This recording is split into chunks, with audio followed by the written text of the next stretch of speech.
that you can only work when you can see a choice in front of you.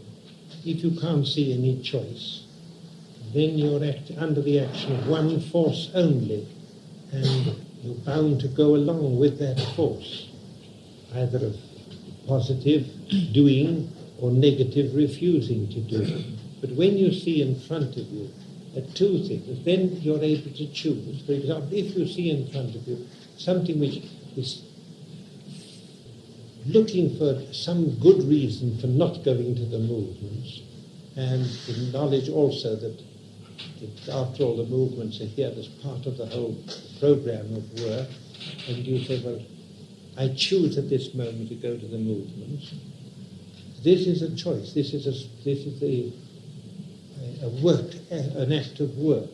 You have struggled with the denying force which said, no, I won't do movements. And you say, yes, I will do movements.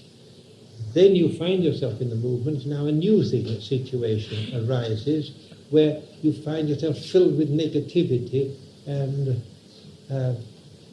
you're not profiting at all because your attention is not able to be properly in the movements. You're not committing yourself to it. You're just nursing your own self-pity about it, that the movement is... I'm assuming that you have a feeling like that about the movements. See, then you really have to understand that this is where it's more useful to you than for someone who is enjoying the movements. This is...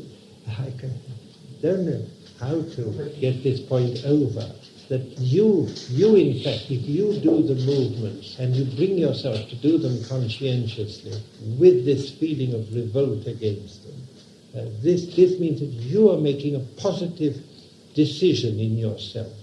How to do it is another matter. I mean, what you have to do in order to change your state, that is quite a separate question, a psychological question, how to change your state to be able to work. But I'm talking at this moment about the example, two people are side by side. One is thoroughly enjoying the movements and putting all his attention and interest into doing the movements well, and another person is revolting against the movements and finding it, or wishing he were anywhere else but this, and hating making mistakes and whatever it may be, and sort of wondering how much longer this is going to last, all the other kind of thing that happens to one. But if that second person can change his own behavior, if not at the moment his own inner attitude, and really remember and say to himself, this is an opportunity for work. I am here to work. This is where I can work, precisely because I have this feeling of revolt and difficulty. I can work. Then for him, he has that profit from it. The other man has another profit. He's learning something useful. He's developing his attention. He is improving his coordination and so on. But he hasn't that particular profit that the second man has got. The man who has made at that moment a sacrifice of his own automatic reaction, of his revolt against it. If he doesn't take this opportunity, if he stays there and remains in a state of revolt and self-pity and doesn't struggle with himself, then he has lost his opportunity. Maybe the other man also is in front of something, the man who is enjoying the movements and feeling profit and doing it. Maybe he doesn't see that he is doing less than he might do. Because there's no difficulty for him in making himself do it, he may think that all is well, and it's very probably he will slip into trouble too.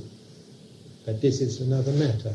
But you said to Jerry that if you wash the wall, you will eventually get into it or like it. May, I didn't say you will. I said it may. He spoke, I'm simply taking his example. He said if you set yourself to run when you don't want to run, you find yourself liking running, should you stop running? I said, but why are you running anyhow? I said about that.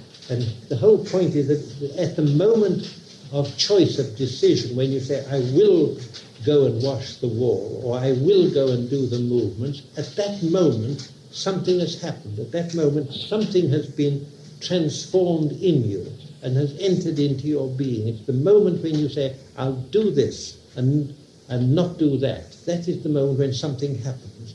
After that, it may all change. It may be that your whole mood changes just by doing that alone. Very often it does.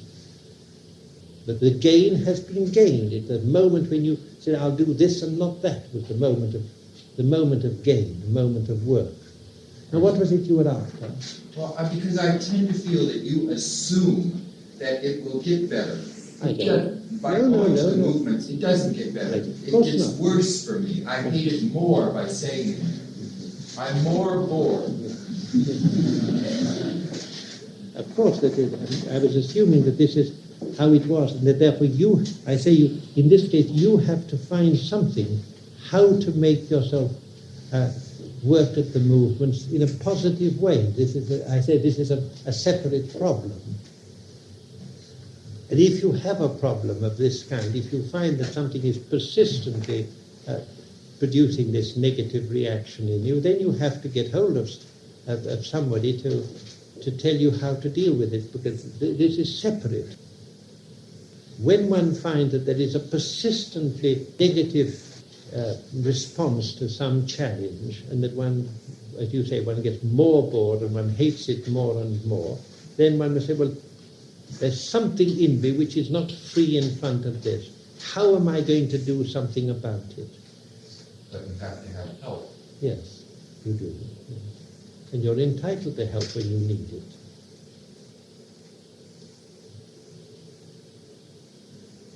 See, when one does find some persistent attitude or behavior pattern that one is not able to put aside just by wishing to, or by pushing it, by making a single decision, there's something in one that is stuck at that point. This one should always look upon as an important indication. Here there's something for me to do. Here there's something where I can really work for my own freedom.